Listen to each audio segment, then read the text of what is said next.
Welcome to the Explainer. Action research is all about improving what you do while you're doing it. But to do it right, you need a plan, a structure. So today, we're diving into the key frameworks that give action research its real power, all based on our source text. And that quote really nails it, doesn't it?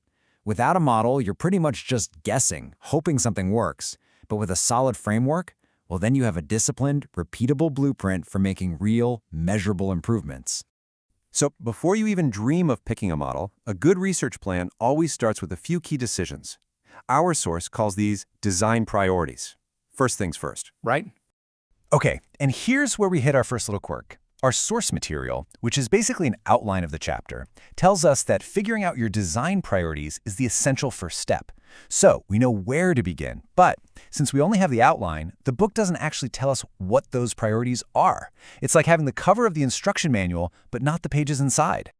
Right, let's get to the main event, the models themselves. The source lays out 5 distinct approaches. I want you to think of these as a toolkit, with each tool built for a slightly different job. We're just going to go through them one by one.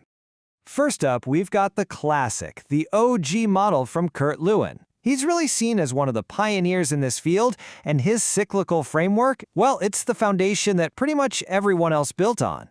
At its heart, Lewin's model is a simple, powerful cycle of planning, acting, and then reflecting on what happened. Our source identifies this basic structure, but, and you might hear this a few times, it doesn't actually break down the specifics of each stage. So we get the what, but not the detailed how. Next in the toolbox is Stephen Kemmis's model. He looked at Lewin's cycle and basically said, that's great, but let's take it up a notch. He turned the flat cycle into this really elegant spiral, which suggests that every time you go through the process, you're building on what you learned before, spiraling upwards towards continuous improvement. Now, Kemmis's model is famous for its 4 stages: plan, act, observe, and reflect. Our source lists them for us, giving us the blueprint. But again, the detailed instructions for what you actually do in each of those steps, that part isn't covered. All right, our third tool comes from Gerald's Susman. This one is flagged as another key framework, and it's known for being way more detailed. That makes it super useful in more complex settings, like big organizations or technical projects. So Susman's model is laid out as a detailed 5-stage cycle. And you probably guessed it, while our source points out its existence and structure, the specifics of what each of those 5 stages actually involves are not detailed in the text we have. Now for something a little different. Let's switch gears. The source brings up the work of Lewin Parsons, but it's not another cycle. Instead, it's called a content map. This tells us we're shifting from a step-by-step process to more of a structural tool for just organizing your thoughts. So think of it less like a recipe and more like a mental filing cabinet for your project, a place to put your questions, your data, your findings. The only problem is, our source doesn't tell us what the labels on the drawers are. The specific areas of the map aren't detailed.